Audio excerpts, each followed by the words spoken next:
The theater was almost empty as the clock struck 10 in the evening. The only sounds came from the gentle sweep of a broom across the wooden floor and the occasional rustle of paper as Diane gathered her notes from the day's auditions. She sighed, rubbing her tired eyes. As the theater's director, she'd spent 12 hours listening to pianists try out for her new production, and not one had captured the essence of Mozart she was looking for. Diane didn't notice the man cleaning nearby until he moved into her line of sight. He was about 40, with salt and pepper hair and worn hands that moved methodically as he worked. She had seen him around the theater for months but realized she didn't know his name. He always came in after everyone left, quietly doing his job while the building slept. "Rough day?" he asked, his voice soft with a slight accent she couldn't place. Diane was surprised. The cleaning staff rarely spoke to her. "You could say that," she replied, stacking her notes into a folder. 12 pianists and not one who can play Mozart the way he deserves to be played. The man nodded thoughtfully as he emptied a small trash bin. "Mozart requires heart, not just skill." His comment caught her attention. Most people would have just nodded politely. Exactly. They all play the notes perfectly, but there's no feeling, no soul. She walked toward the edge of the stage where the grand piano stood, its polished surface reflecting the dim backstage lights. This production needs someone who understands that Mozart wasn't just writing music, he was telling stories. The man continued his work, but she noticed how his eyes kept drifting toward the piano. "Do you play?" she asked. He shook his head quickly. No, I just appreciate good music." Diane ran her fingers along the piano's edge. Maybe she was being too picky. The opening night was only 6 weeks away, and she needed someone soon. The pressure was making her irritable, and she knew it. Her assistant had told her as much when she'd made the third pianist cry. At this point, she said, more to herself than to him, if someone walked in here and played Mozart's Piano Sonata No. 16, the way it should be played with actual feeling, I'd marry them on the spot. She laughed at her own dramatic statement. The cleaning man smiled politely but said nothing. "I'm Diane. By the way," she said, suddenly feeling bad for never having introduced herself before. "Luis," he replied with a small nod. "Nice to finally meet you properly. Luis, sorry for the mess we left today." She gestured to the scattered coffee cups and snack wrappers from the long audition day. "It's my job," he said simply, "and it's nice to meet you too." Diane gathered her things, suddenly aware of how tired she was. "Well, I should go. Big day tomorrow, more auditions." She rolled her eyes dramatically. "Good luck," Luis said, returning to his sweeping. "I hope you find what you're looking for." Something in his tone made her pause, but she was too exhausted to think about it. "Thanks, good night, Luis." "Good night, Ms. Diane." The next day was just as disappointing as the one before. Pianist after pianist failed to impress her. Some were technically flawless but played like robots. Others tried to add too much of their own interpretation, losing Mozart's original voice. By evening, Diane's patience was completely gone. "That's enough for today," she told her assistant, Rose. "I can't listen to one more butchered rendition of Mozart." Rose looked concerned. "We still have 15 more pianists scheduled for tomorrow." "Should I cancel?" Diane shook her head. "No, but I need a break tonight. I left my notes on the piano yesterday. I'll come back later to get them after I've had dinner and a glass of wine, or 3. Rose laughed. "Don't worry. We'll find someone." Diane wasn't so sure, but she nodded anyway. "See you tomorrow." After a quiet dinner at her favorite restaurant around the corner, Diane walked back to the theater. The streets were quiet, most businesses closed for the night. The old theater building stood majestic against the night sky, its stone facade illuminated by streetlights. She loved this place most when it was empty, just her and the ghosts of performances past. As she approached the side entrance, she stopped. Music was flowing from inside the building. Mozart's Piano Sonata No. 16, the very piece she'd been listening to all day, but played in a way she hadn't heard during any audition. The notes danced in the air, each one placed perfectly but with a warmth and storytelling quality that made her heart ache. This was Mozart as he should be played. Diane quietly slipped through the door, following the music to the main stage. The auditorium was dark except for a single work light above the piano. And there, sitting at the keys with his eyes closed in concentration, was Luis. She stood frozen in the shadow of the doorway, afraid to make a sound. His hands moved across the keys with a grace that spoke of years of practice and deep understanding. He played from memory, never opening his eyes, completely lost in the music. This wasn't just someone who appreciated music. This was a master pianist. When the final notes faded, Diane couldn't help herself. She applauded. Louise jumped up from the bench, clearly startled. "Ms. Diane! I'm sorry, I shouldn't have. Where did you learn to play like that?" She interrupted, walking toward the stage. Louise looked down, embarrassment clear on his face. "I should get back to work." "Answer me," Diane said, climbing the steps to the stage. "Where did you study?" He hesitated, then sighed. "The National Conservatory of Music in my country. A long time ago, and where is that?" "El Salvador." "But I left 20 years ago." Diane was trying to process what she was seeing and hearing. The man who quietly cleaned their theater at night was a classically trained pianist. And not just any pianist, but exactly what she had been searching for. "Why are you working as a cleaner?" she asked, then immediately regretted the question. It wasn't her business, and she saw a flash of something, pride maybe, or pain, cross his face. "Life takes unexpected turns," he said simply. "When I came here, my music credentials meant nothing. I had a family to feed." Diane nodded, understanding dawning. How many talented people were hidden in plain sight, doing jobs that had nothing to do with their true gifts. "How long have you been playing our piano?" Louise looked guilty. 6 months. Only after everyone is gone and only for a few minutes each night. "I'm sorry if that's not allowed. I just miss it." "Miss it?" Diane repeated. "You clearly never left it. That was the most beautiful rendition of Mozart's 16th I've heard in years." A small smile touched his lips, but he quickly suppressed it. "Thank you. But I should finish my work." Diane stepped closer to the piano. "Play something else." "Ms. Diane, please." Their eyes met, and after a moment, Louis slowly sat back down at the piano. His fingers hovered over the keys before launching into Mozart's Piano Concerto No. 21, the famous Andante movement. The melody filled the empty theater, rising to the rafters and wrapping around Diane like a warm embrace. She closed her eyes, letting the music wash over her. When he finished, the silence felt heavy with possibility. "I have a proposition for you," Diane said quietly. Louis waited, his hands resting lightly on his legs. "Do you remember what I said yesterday? About marrying anyone who could play Mozart properly?" He nodded, a slight blush coloring his cheeks. "Well, I'm not actually proposing marriage," she said with a small laugh. "But I am proposing a job. I want you to be the pianist for my production." Louis stared at her in disbelief. "But I'm the cleaner. And I'm the director. I decide who plays in my show, and I want you. I haven't performed professionally in almost 20 years. You just did," Diane countered. "And it was exactly what I've been searching for." Louis shook his head. "The other staff, the actors, they know me as the cleaning man. They won't accept me as a musician." "They will when they hear you play," Diane said firmly. "I know talent when I hear it, Louis. And yours deserves to be shared, not hidden away in an empty theater at night." For the first time since she'd met him, she saw hope flicker in his eyes, a spark that made them come alive in a way she hadn't noticed before. Louis stared at the sheet music in his hands, his fingers trembling slightly. It had been nearly a day since Diane had discovered him playing the piano, and he still couldn't believe what was happening. He sat in a small office off the main stage, waiting for her to finish speaking with the production team about her decision to hire him. Through the thin walls, he could hear raised voices.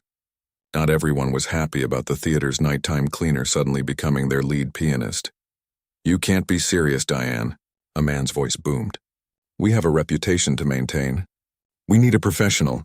"He is a professional," Diane shot back. "And if you'd open your ears instead of your mouth, you'd realize he's better than anyone we've auditioned." Louis sank lower in his chair, wishing he could disappear.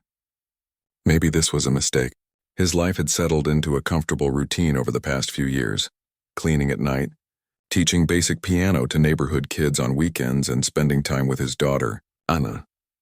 It wasn't the life he had dreamed of as a young man at the conservatory, but it was a good life, safe, predictable. This opportunity threatened to upend everything. The office door swung open, and Diane walked in, her face flushed but determined. Behind her stood a tall man with graying hair and an expensive suit. From the snippets of conversation Louise had heard, He guessed this was Richard, the theater's financial backer. "Luis, this is Richard Bennett," Diane said, her voice carefully controlled. "He'd like to hear you play before we make anything official." Richard didn't offer his hand or a greeting. He simply looked Luis up and down, taking in his worn jeans and the simple button-up shirt he'd changed into after finishing his cleaning shift that morning. Luis stood, nodding politely. "Of course.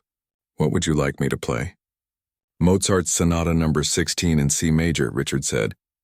The same piece Diane claims moved her to tears last night. Luis caught the skepticism in his tone but said nothing. He followed them to the stage, where the grand piano waited under the bright rehearsal lights. This was different from playing alone in the dark theater, with only the ghosts as his audience. Now, besides Diane and Richard, several other production staff had gathered in the first few rows, their curious eyes following his every move. He sat at the bench, adjusting it slightly, and placed his hands on the keys. For a moment, doubt crept in. 20 years was a long time to be away from the spotlight. What if last night had been a fluke? What if, under pressure, his fingers failed him? Luis closed his eyes, took a deep breath, and remembered why he had fallen in love with Mozart in the first place. The composer spoke to something deep inside him, a language of emotion that transcended words. When he played Mozart, he wasn't a cleaner or an immigrant or a single father struggling to make ends meet. He was simply a musician, a vessel for something beautiful. His fingers touched the keys, and the first notes filled the theater. He forgot about Richard's scrutiny, forgot about the whispers among the staff, forgot about everything except the music. The piece was like an old friend, familiar, comforting, but always with something new to reveal. He let the melody carry him, his hands finding the keys from memory, his body swaying slightly with the rhythm. When the final notes faded away, the theater was completely silent. Luis opened his eyes to find every person in the room staring at him. Richard's face had lost its hardness, replaced by something like wonder. "Well," the older man said quietly, "I stand corrected."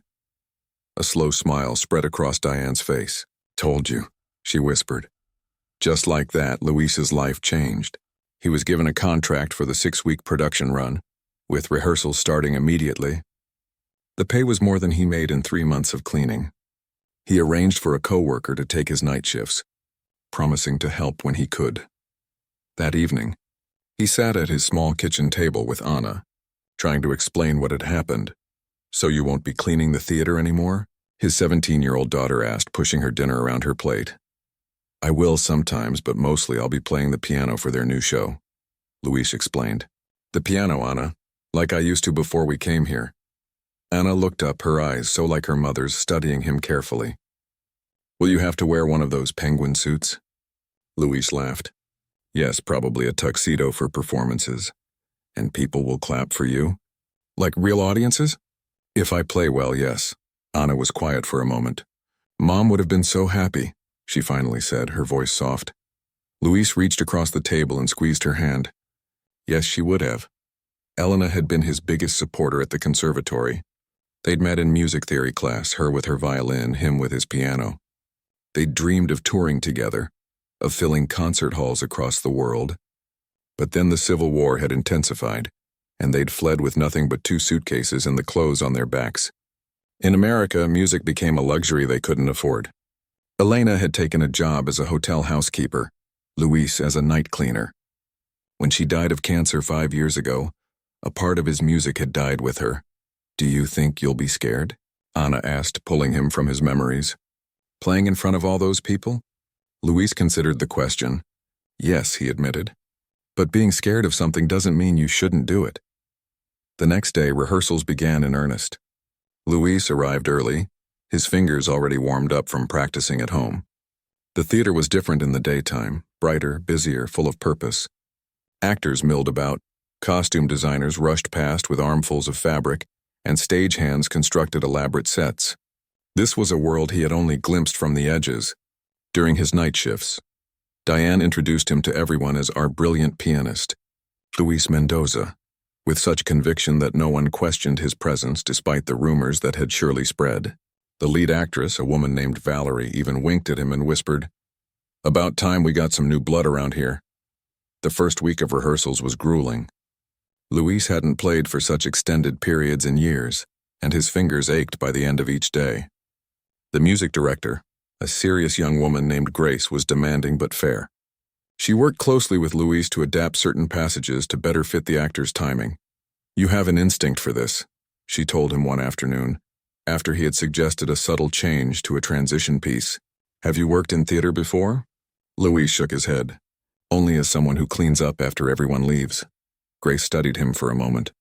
"Well, you have a gift for understanding how music shapes a scene. Don't lose that." By the second week, Luis had settled into a routine. Rehearsals during the day, helping Anna with homework in the evening, and then practicing late into the night. He was exhausted but happier than he had been in years. The music had awakened something in him that had been dormant for too long. Then came the Tuesday of the third week. Luis arrived at the theater to find a crowd gathered around the rehearsal schedule. His name had been highlighted with a note beside it: "Meeting with Diane and Richard, 10 a.m. His stomach dropped. Had they changed their minds? Found someone more qualified, more respected? At exactly 10, he knocked on Diane's office door. "Come in," she called. Luis entered to find Diane and Richard sitting on one side of a small table. They gestured for him to take the seat across from them. "Luis," Richard began, his voice formal, "your work these past weeks has been exemplary." "Thank you," Luis said cautiously. "But," Richard continued, "we have a problem. The Lincoln Center has expressed interest in our production." Luis blinked, not understanding. "That's good, isn't it?" "It's incredible," Diane said, leaning forward. "It would move our little production to New York for a limited run after we finish here. More visibility, more prestige, but," Richard added, "they have concerns about our unconventional choice of pianist," and there it was. The other shoe dropping. "They want someone with credentials," Luis guessed, his voice flat. "Someone who didn't spend the last 20 years cleaning floors." "No," Diane said firmly. "They want someone they can market." "And we told them we already have that person." Luis looked up, confused. Richard slid a folder across the table. "Your story is compelling, Luis. Classically trained pianist flees civil war, works for decades as a cleaner while raising a daughter alone, then is discovered playing Mozart after hours. The press will eat it up." Luis felt his face grow warm. "I don't want to be a story. I just want to play music." "And you will," Diane assured him. "But the Lincoln Center needs to sell tickets. They're offering to double your pay and cover travel expenses for you and Anna." Luis opened the folder to find a new contract with the Lincoln Center letterhead. The amount listed made his head swim. "This is real?" he asked. Richard nodded. "Very real. But you'll need to be comfortable with some publicity. Interviews, photos, that sort of thing."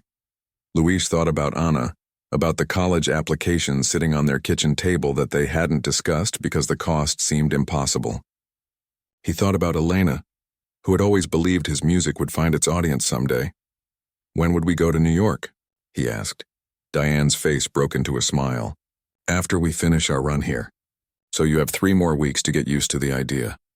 As Luis left the office, contract in hand, he passed the piano on the main stage. He stopped, running his fingers lightly over the keys without pressing them down.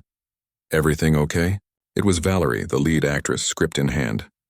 Luis nodded slowly. "Yes, I think for the first time in a very long time everything is actually okay." The theater buzzed with energy on opening night. Backstage, actors adjusted costumes, stagehands made final checks on set pieces, and Diane paced back and forth, checking her watch every few minutes. Luis sat quietly at a small desk in the corner, eyes closed, fingers dancing lightly over an imaginary keyboard as he ran through difficult passages in his mind. He wore a tuxedo that Richard had insisted on buying for him. "Consider it an investment in our production," Richard had said, waving away Luis's protests. The suit fit perfectly, making him look every bit the concert pianist he had once dreamed of becoming. "Nervous?" Diane asked, pausing her pacing to stand beside him. Luis opened his eyes and smiled. "Terrified," he admitted, "but in a good way. The house is full," she told him. "And there are some important people out there. Critics, directors from other theaters, even a few record label scouts Richard invited." Luis felt his mouth go dry. "You're not helping with the nerves." Diane laughed and squeezed his shoulder. "You'll be amazing. Just like every rehearsal. Just like that night I found you playing in the dark." A stagehand appeared at the door. 5 minutes, everyone. Luis stood, straightening his bow tie. As he headed toward the piano visible at the side of the stage, he felt his phone vibrate in his pocket. It was a text from Anna. "Knock 'em dead, Dad. Mom is watching, too." Those simple words steadied him.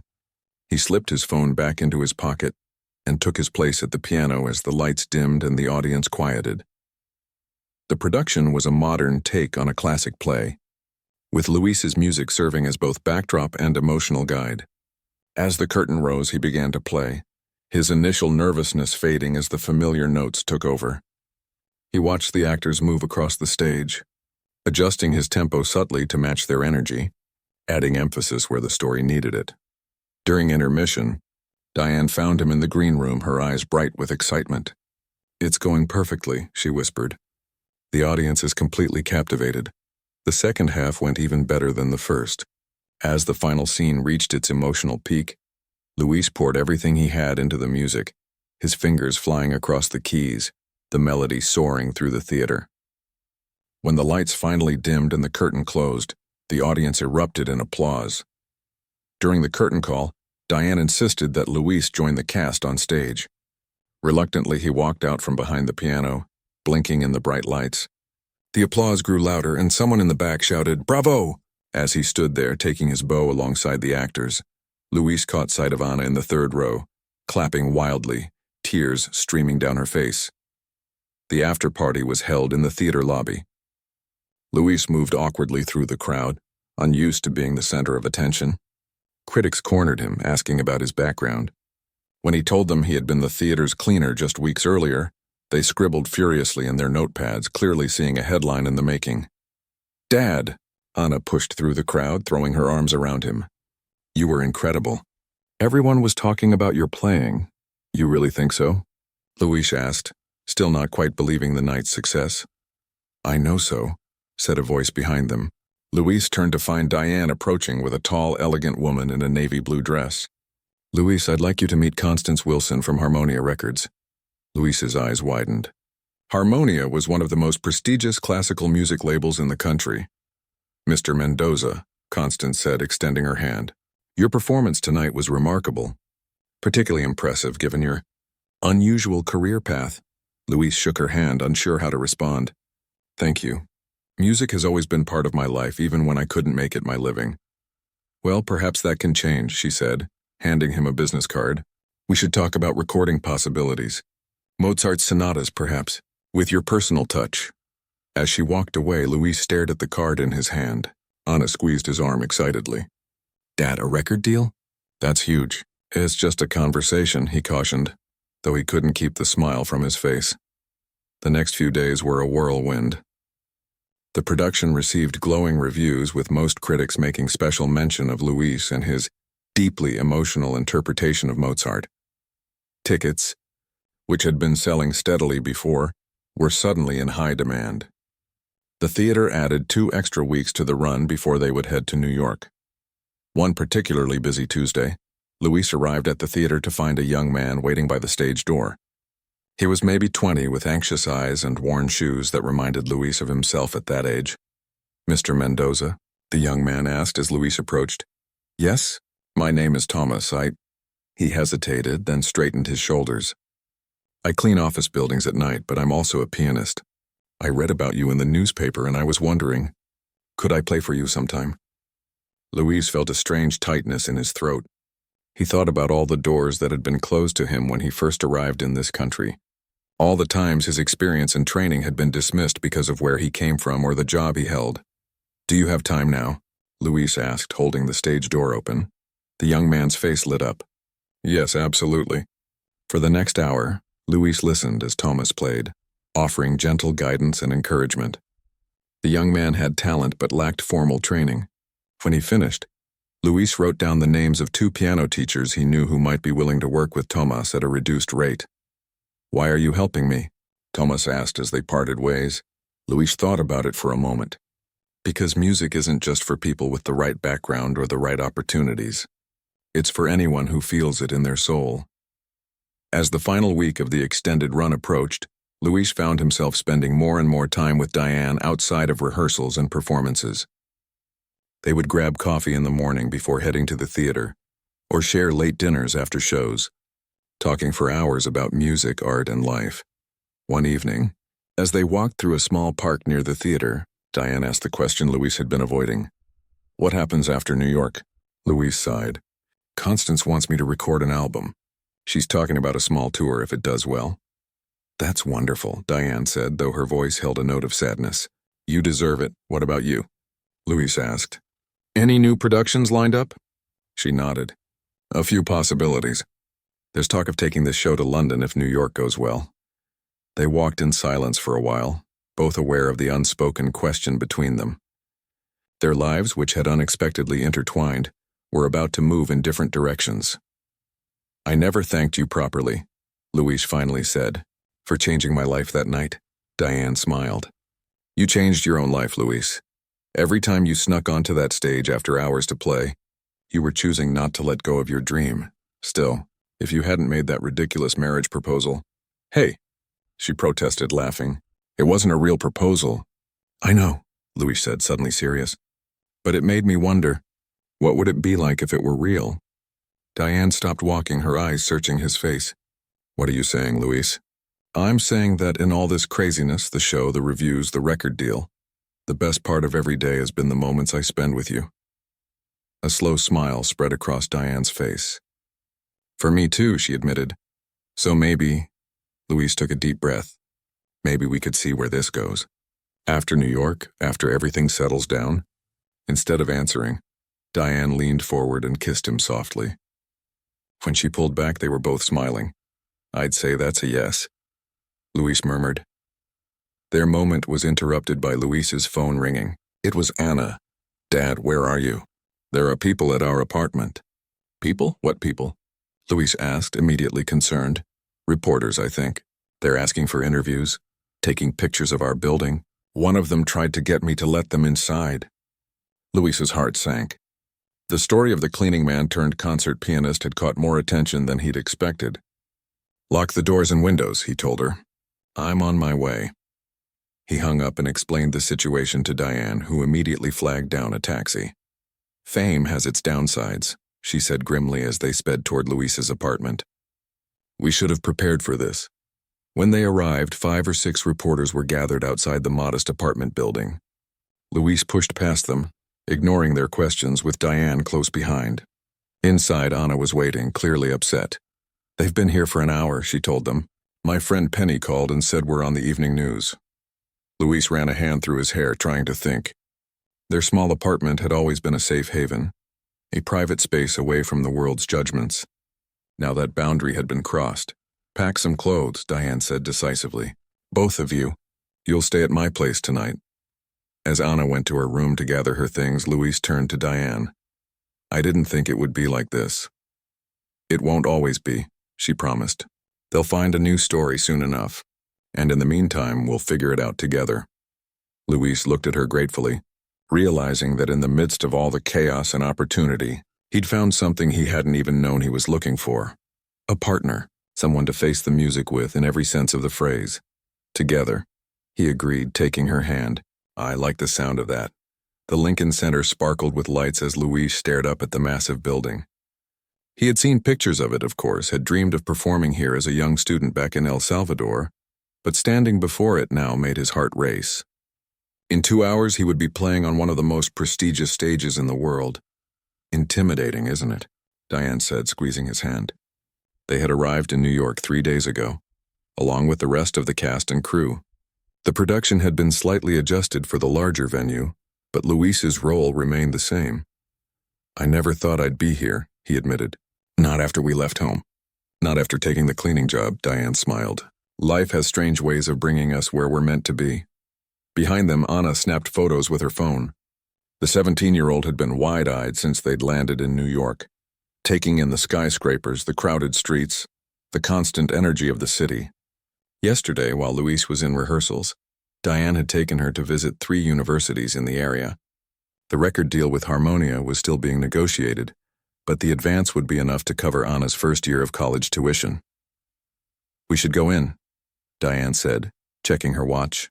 "Richard wants everyone ready 2 hours before curtain." Inside, the backstage area was a flurry of activity. The New York team had joined forces with their original crew, creating a mix of familiar and new faces. Luis made his way to the practice room that had been set aside for him. The piano there was even grander than the one back home, its sound rich and resonant. As he began his warm-up exercises, there was a knock at the door. "Come in," he called, expecting Diane or perhaps the stage manager. Instead, an older man with silver hair and kind eyes entered, leaning slightly on a cane. It took Luis a moment to place him, and when he did, his breath caught in his throat. "Professor Chen?" The man smiled. "Hello, Luis. It's been a long time." Professor Chen had been Luis's mentor at the conservatory, the man who had recognized his talent and pushed him to develop it. They had lost touch after Luis fled the country. "How did you know I was here?" Luis asked, standing to shake his former teacher's hand. "I read about you in the Times," Professor Chen said. "The cleaning man who played Mozart after hours. I knew it had to be you. You always did have a special touch with Mozart." Luis felt a wave of emotion. "I can't believe you came. I wouldn't miss it.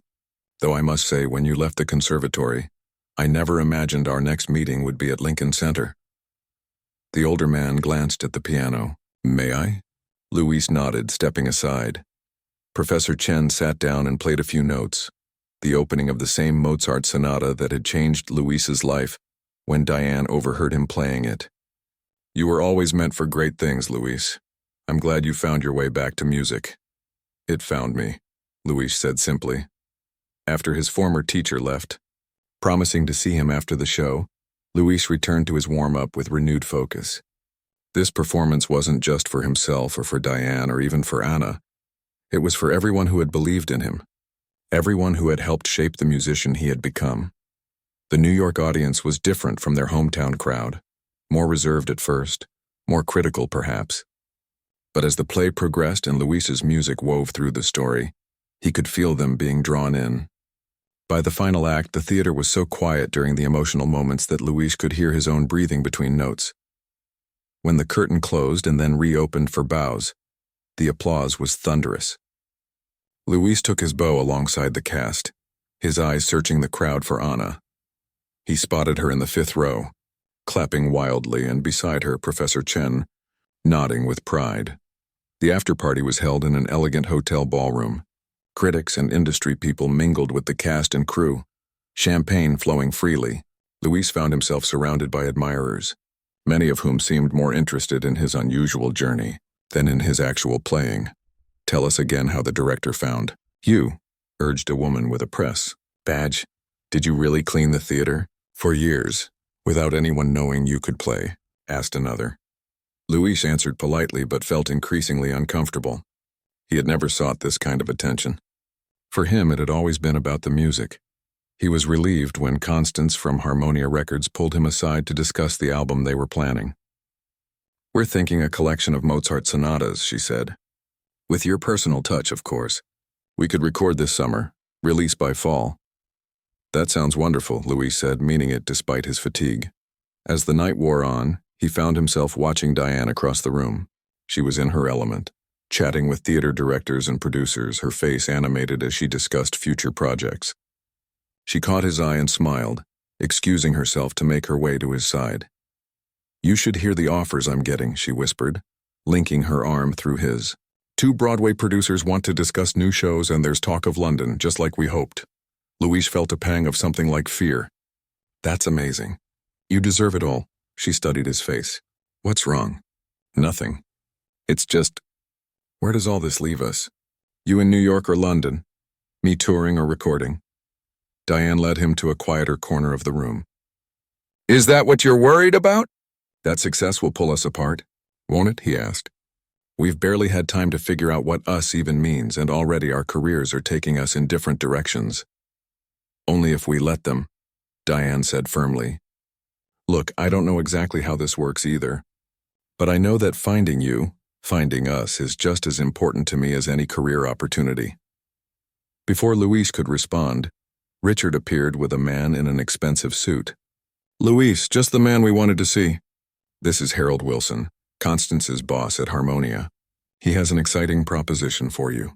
For the next half hour, Luis listened as Harold outlined an ambitious plan. Not just an album, but a 3-year contract. A tour of major U.S. cities followed by Europe, television appearances, possibly even a documentary about his journey from cleaner to concert pianist. It's the kind of story that inspires people, Harold explained. And frankly, it's the kind of story that sells records. Luis nodded, trying to take it all in. Part of him was thrilled at the opportunities being presented. Another part felt overwhelmed, almost suffocated by the sudden attention and expectations. "I'll need some time to think about it," he said finally. Harold looked surprised but agreed. "Of course. Take a few days. But we'd like to move quickly." After Harold left, Diane squeezed Luis's hand. "That's a lot to process." "It is," Luis agreed. "I never imagined that playing Mozart after hours would lead to all this." He smiled weakly. "Exactly." By the time they made it back to their hotel, it was past midnight. Anna had already returned to her connecting room and was likely asleep. Luis sat on the edge of the bed, loosening his tie, suddenly exhausted. "What are you thinking?" Diane asked, sitting beside him. "I'm thinking about the night you found me playing. How simple everything was then, even with all its challenges. Do you regret it? That I heard you that night?" Luis shook his head firmly. "Never, but I'm not sure I'm cut out for all this, the publicity, the touring, being away from Anna, from you." "So what do you want?" Diane asked softly. It was a question Luis had been asking himself all evening. What did he truly want, now that so many doors had suddenly opened? "I want to play," he said finally. "That's all I've ever wanted. To sit at a piano and make music that moves people. The rest of it, the fame, the money, the interviews, that was never part of my dream." Diane nodded. "Then that's what you tell them. You take what works for you and leave the rest. Is it that simple?" "It can be," she said. "You've spent 20 years living someone else's idea of what your life should be. Now you get to choose." Luis thought about that as they prepared for bed. The next morning he called Harold and proposed a different arrangement. Yes to the album, yes to some concerts, but no grueling tour schedule, no publicity campaign built around his past. He wanted to be known for his music, not his story. To his surprise, Harold agreed, though with some adjustments. They would start with a limited tour, 10 cities instead of 30. And the album would be released in the fall as planned. "And you can base yourself wherever you want," Harold added. "New York, your hometown, wherever makes sense for your family situation." That last part was important because Luis had another conversation planned for that evening. After the second New York performance, he asked Diane to join him for a late dinner at a small restaurant near their hotel. "I have a question for you," he said as they finished their meal. "A serious one." Diane looked at him expectantly. "Remember that night in the theater when you said you'd marry anyone who could play Mozart properly?" A slow smile spread across her face. "I remember. Well, I've been thinking about that a lot lately. About us, about the future." He reached across the table and took her hand.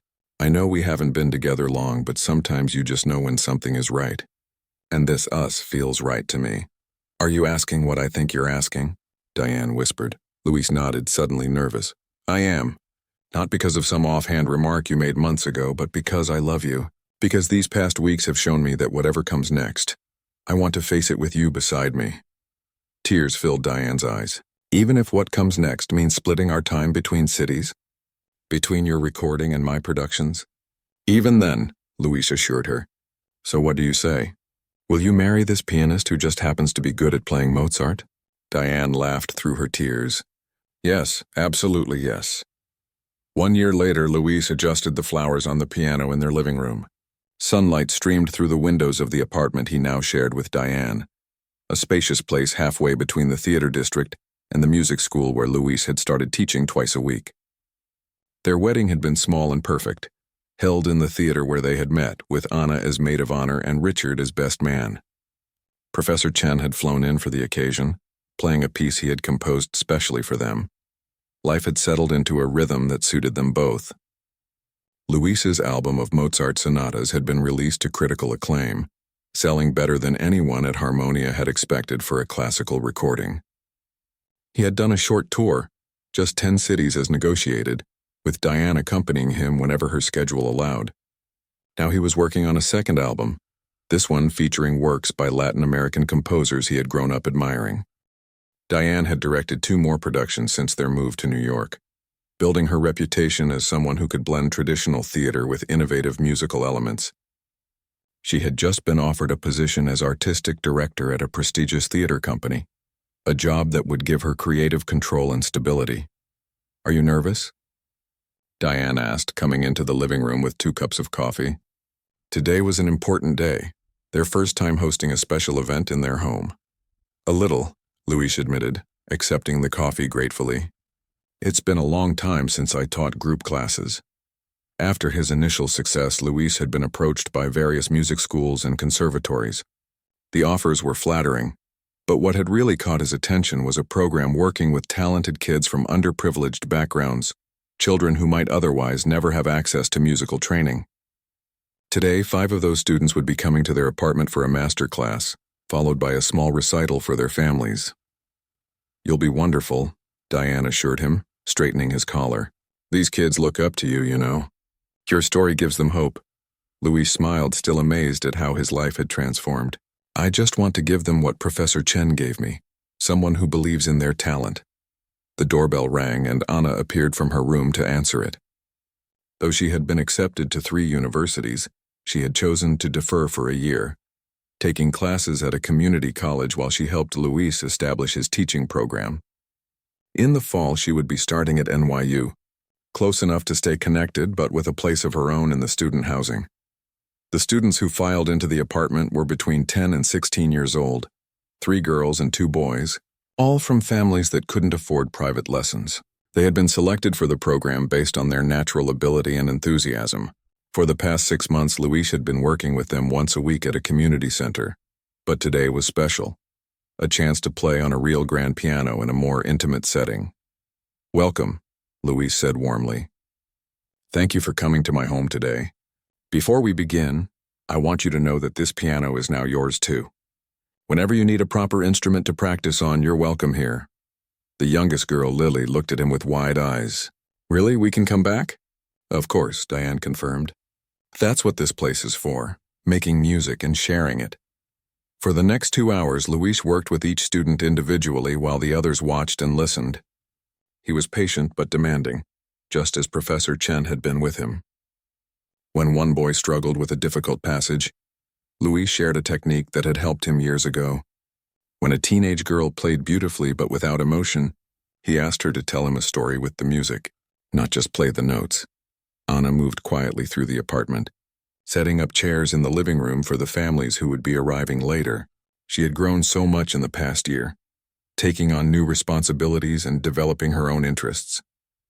Though she hadn't inherited Luis's musical talent, she had discovered a passion for arts administration and had been helping Diane organize community outreach programs. By late afternoon, the apartment was filled with proud parents, siblings, and a few special guests, including Richard and Constance from Harmonia. The students performed one by one, showing off what they had learned. Luis watched from the side, his heart full as he saw their nervousness give way to confidence. This, even more than the albums or the concerts, felt like his true calling, passing on his love of music to the next generation. After the last student played, there was enthusiastic applause. Luis stepped forward to say a few words of thanks to everyone who had supported the program. As he spoke, he caught Diane's eye across the room, and she gave him a small nod, their private signal that it was time for the surprise they had planned. "Before we end today, there's one more piece I'd like to play for you," Luis announced. "A year ago, my life changed when someone overheard me playing Mozart's Piano Sonata No. 16. Today, I'd like to play it again, but with a special edition." He sat at the piano and began to play the familiar piece, the one that had started everything. After the first few bars, the door to their bedroom opened and a violinist stepped out, Professor Chen, who had flown in secretly the night before. The old teacher joined Luis, adding a violin counterpoint that hadn't been part of Mozart's original composition, but complemented it beautifully. They had rehearsed this duet over video calls for weeks, adapting the piano piece for 2 instruments. As they played together, Luis glanced at Diane, who was watching with tears in her eyes. This moment, music shared among friends, family, and students in the home they had built together, was everything he had ever wanted without knowing it. When they finished, the room erupted in applause. Professor Chen bowed deeply, then embraced Luis before addressing the students. When Luis was your age, he showed extraordinary promise, the older man said. But what makes him truly special isn't just his talent, it's his heart. Never forget that music isn't about perfection. It's about connection. It's about moving people. After the guests had gone and only Professor Chen remained, the four of them, Luis, Diane, Anna, and the professor, sat in the living room, sharing a bottle of wine and soda for Anna as the sun set over the city. "I have some news," Anna announced suddenly. "I was going to wait, but this feels like the right moment." They all looked at her expectantly. "I've been offered an internship at the Lincoln Center's education department for the summer. I'll be helping organize community programs, kind of like what we did today, but on a larger scale." Luis felt a surge of pride. "That's wonderful, Anna." "It's perfect for you," Diane agreed, giving her stepdaughter a hug. Professor Chen raised his glass in a toast. "To Anna, carrying forward the family tradition of bringing music to others." Later, after Anna had gone out with friends and the professor had retired to the guest room, Luis and Diane stood by the window looking out at the twinkling city lights. "Happy?" Diane asked, leaning her head on his shoulder. "More than I ever thought possible," Luis replied honestly. "You know, I was thinking about that night in the theater," Diane said. "If you hadn't stayed late to practice, if I hadn't forgotten my notes, if I hadn't made that silly comment about marrying anyone who could play Mozart properly." "But all those things did happen," Luis pointed out. "And here we are." "Here we are," she echoed. "I've been working on a new production, did I tell you? It's based on your story, actually. Well, our story. About a talented musician who takes a different path in life, only to find his way back to his passion years later." Luis smiled. "Sounds familiar. Does it have a happy ending?" "The happiest," Diane assured him. "Though I'm thinking of changing the Mozart part. Maybe Beethoven instead." "Don't you dare," Luis laughed, pulling her close. "Some things should remain exactly as they happened." In their bedroom, Luis's cleaning uniform hung in a shadow box on the wall, a reminder of where he had come from. Beside it was the program from his first performance at Lincoln Center, and a framed review that had called him the discovery of the season. But what he treasured most was a simple handwritten note that Diane had left on the piano the morning after. She'd first heard him play. It read simply, "The music was beautiful. Please play again tonight. Diane." And he had played again night after night, until the music had brought them together and changed both their lives forever. "You know," Luis said as they got ready for bed, "I never asked you, did you really mean it when you said you'd marry anyone who played Mozart properly?" Diane pretended to think about it. "Well, not anyone. But the moment I heard you play, I knew there was something special about you. The music just confirmed what my heart already suspected. That we were meant to find each other." "Exactly," she said, kissing him softly. "Some things are just meant to be, even if they take an unexpected path to get there." Luis thought about the unlikely journey that had brought him to this moment. From the conservatory in El Salvador to cleaning floors. From playing alone in an empty theater to performing at Lincoln Center. From a chance encounter with a frustrated director to building a life with her. None of it had been planned, but all of it felt right. "Play me something?" Diane asked as they settled into bed. It was their nighttime ritual, a few minutes of music before sleep. Luis reached for the small keyboard they kept on the bedside table, a gift from Richard after the wedding. "Mozart?" he asked with a smile. "Always Mozart," she replied, closing her eyes. And so he played, his fingers finding the familiar notes in the darkened room, the music as fresh and moving as it had been the first time she heard it, their beginning, their middle, and their forever melody.